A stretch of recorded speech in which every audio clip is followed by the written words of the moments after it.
Magandang araw, amazing people, and welcome back to our YouTube channel! So, for today's video, magpipintura kami ng aming dingding, ng aming wall, para ngayong New Year ay bagong pintura. Ayan. So, ito yung yung patatay. Ayan. So, nililinisan na ni Louie ang aming dingding. Hinawalisan na. Tinatanggalan na ng mga agiw. Tinatanggalan na ng mga agiw para ma-ready mamaya sa pagpintura. So, ang rason kung bakit kami magpipintura ay, tignan nyo naman yung wall namin. Mukha ng mural. Ang daming mural. Ayan. So, ayan. Ang daming sulat, pati sa taas. Siyempre. Dito. Sa baba. Ayan. So, this is the art. Ayan yung art. At ito ang artist. Ano to? Ano tong din-drawing mo dito? Siren head. Ayan. So, sobrang dumi ng aming dingding. Kaya, i-repaint namin sa ngayon. I-repaint namin. So, ginilid muna namin lahat ng aming mga gamit dito sa isang side. Dahil maliit lang ang aming kwarto. Ayan. So, nasa isang side. So, uunahin namin pinturahan ngayon itong wall na to. Tapos, bukas, yun naman yung wall na yun. Ayan. And then, yung kisame din namin. So, i-repaint din namin siya dahil medyo may mga stain na siya. Huwag ka na-aakyat sa kwarto ko, Ayan. So, itong part na to, wallpaper pa rin yung ilalagay namin. Kasi nagmo-moist tong pader na to. So, nababasa kami kapag pintura lang. So, wallpaper pa din. Babagoy namin yung wallpaper. Po.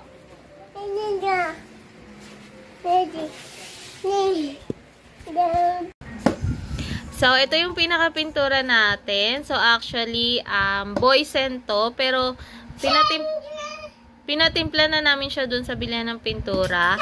Ayan. So, dito siya tinimpla ni Kuya dito sa lagay na to. Pero, boysen latex yung gagamitin natin. Dahil ayaw namin ng makinang na pader. Next is itong boysen na flat latex din para sa kisame. White lang siya. So, this is menthol green and then this is white. So, syempre, ang ating roller, paint roller, brush, para sa gilid-gilid, liha, para kung may kailangan tayong lihain, and then, masking tape. Ayan. So, kulay green din yung masking tape nila, Kuya. Ayan. So, ayan yung gagamitin natin. So, hindi na kami maglalagay ng, ano tawag doon? Primer? So, wala nang ganun dahil repaint naman yung gagawin natin para matakpan yung mga sulat at makinis naman yung wall namin. So, wala naman siyang masyadong mga butas kaya hindi na rin tayo magmamasilya. Okay? So, repaint lang talaga. So, lahat ng to, ayan, yung buong set na yan ay worth 1,000 pesos.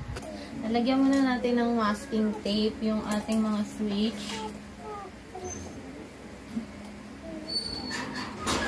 Para hindi siya malagyan ng pintura. Ang cute ng masking tape nila, Kuya. Kulay green. Dahil daw green yung pintura namin. Kaya green din yung masking tape. Ayan, so lilihain lang namin yung mga part na may natutuklap na pintura. So, para mag-flatten lang siya. Para hindi siya maglulukhang natutuklap na lang. Ayan. So, para flat yung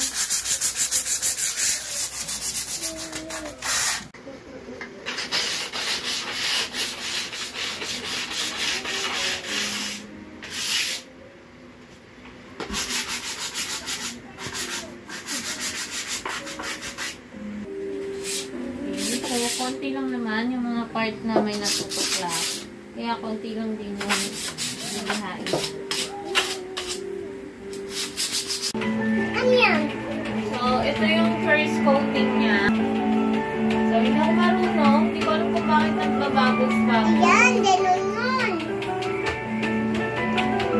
So, ako daw muna sa first coating, tapos sa second coating na si Louie. Para maayos niya. So, i-re-retoke na. Yan, so tapos na kami sa first coating. First coating pa lang yan. Kulay green na ang aming bahay. So, kung napapansin nyo, dito sa part na to. Ito po eh. Opo. So, dito sa part na to, hindi masyadong natakpan yung mga drawing. Pero, since first coating pa lang, ayan, so mas matatakpan pa siya mamaya. Nag-iiba-iba yung kulay ng phone. Pero ito talaga yung kulay. Yan. So, second coating. So, hayaan muna namin siya ng 1 to 2 hours. And then, lagay namin yung second coating. Yan. So, yung kamay ko. So, siya sa brush. Ako sa rolling pin. Grabe, parang may mga snow. Yan. So, sana mabura agad mamaya. So, odorless yung nabili namin pintura, latex. So, sabi naman ni Kuya, lahat naman daw ng pintura na pang pader. Odorless naman daw eh. Yan. So, wala siyang maano na amoy. Wala siyang matapang na amoy. So, okay lang sa amin. So, nagtabon na ako kasi kanina natutalsikan ako ng mga pintura. Yan o. Kaya tinakloban ko yung buhok ko. Ayan. Malig.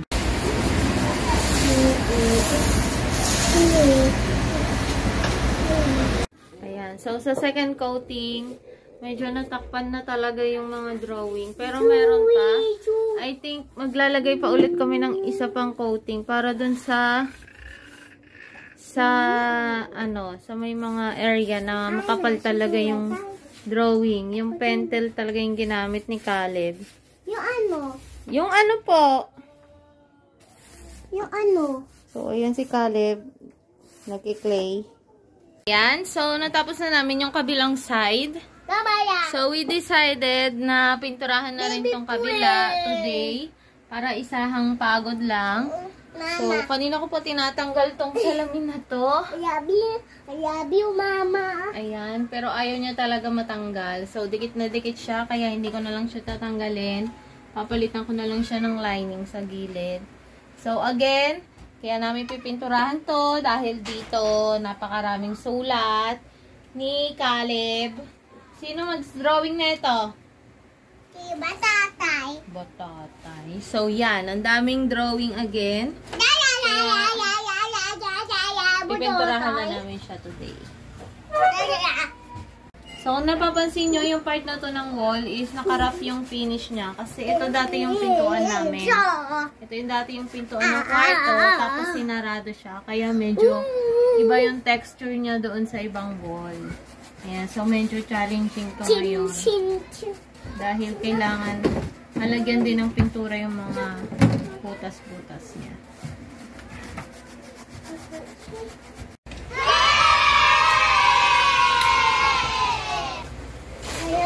Ano to? Okay.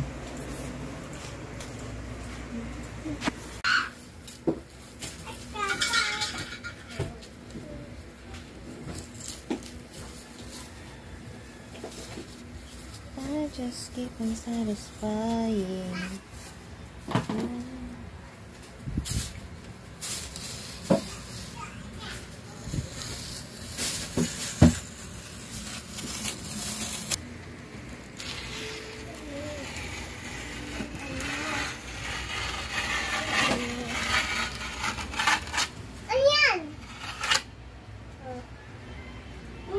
Ayan, so tapos na kami magpintura ng aming walls. Ayun.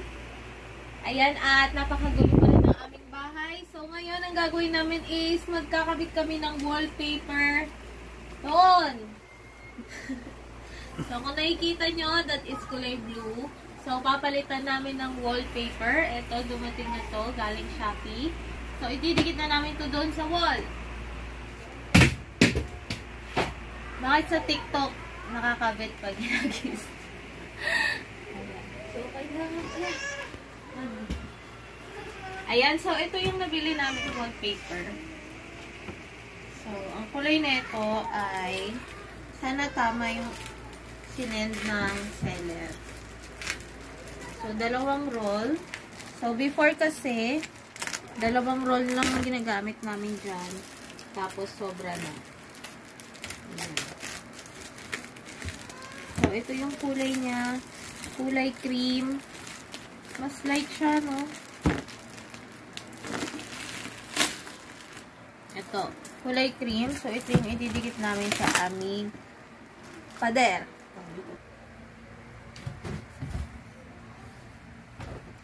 Yan.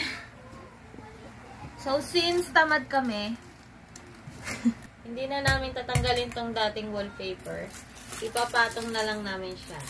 So, this is the before. So, kung nakikita nyo, ang daming sulat. Ayan. So, hanggang doon sa may baba. Ayan. So, marami ng punit-punit. Pinupunit kasi yan ni Caleb. Ayan. So, kapag magkakabit tayo ng wallpaper, sisimulan natin sa pinakagitna. Para pantay yung design niya. Para hindi siya nakakalitong. So, magsisimula tayo sa gitna. Ayan, boy, pasalo. Mamaya na lang. Ayan. So, ito yung pinakagitna. At simulan na natin ang pagdidikit. Ready? Ayan. So, hindi na green yung binili naming wallpaper. Kasi, baka magmukha na kaming jungle. Green lahat ng kulay. So, kulay cream to. Para sa aming accent wall.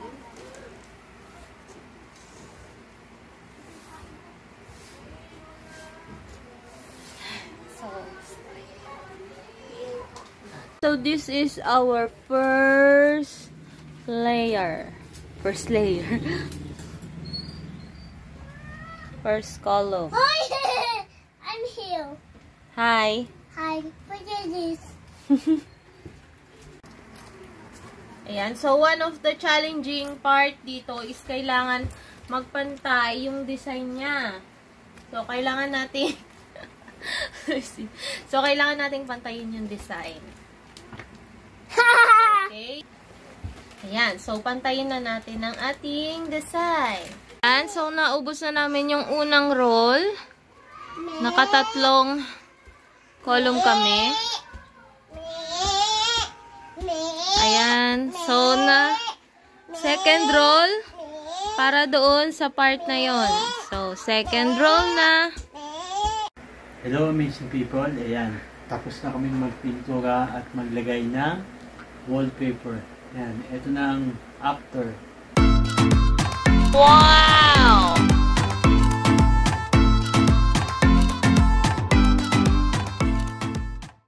Salamat sa mga nanood. Please like and subscribe. See you on our next video. See you on our next video. Bye-bye.